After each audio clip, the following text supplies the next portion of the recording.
Bonjour, dans cette courte vidéo, je veux résumer avec toi les étapes pour tracer le graphique d'une fonction quadratique à partir de la forme canonique. Donc, ouvre ton cahier de notes à la page 9. Nous allons faire ensemble pas à pas deux exemples. Tu peux à tout moment arrêter la vidéo ou la mettre sur pause afin de bien recopier les différentes étapes dans ton cahier de notes.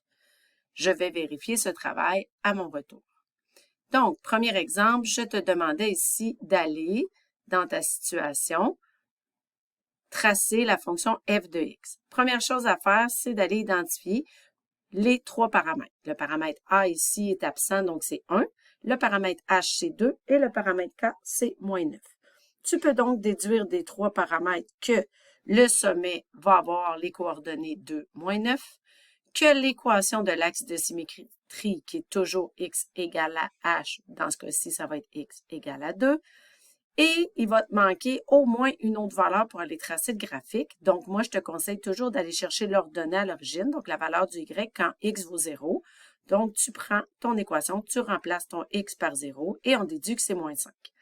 Donc, à toi maintenant d'aller mettre ces informations-là dans le graphique. Première étape, vous mettez l'axe de symétrie, x égale à 2. Deuxième étape, vous allez porter les coordonnées du sommet.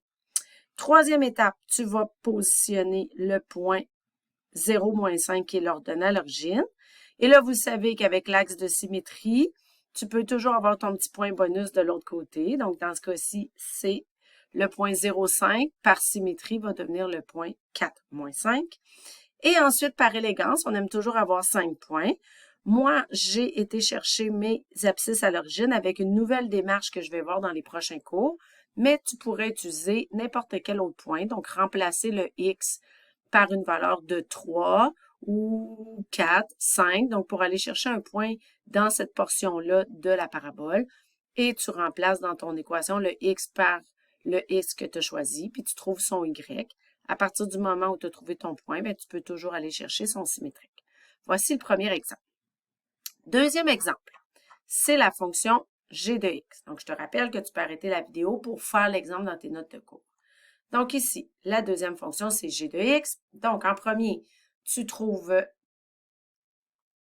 tes paramètres. Donc, ici, a, c'est moins une demi, h, moins 1 et k8. Pourquoi h, c'est moins 1? Parce que dans la forme canonique, c'est toujours x moins la valeur du h. Donc, on inverse le signe.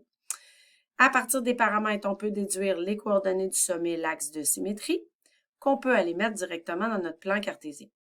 Ensuite, on peut aller chercher l'ordonnée à l'origine en remplaçant par 0.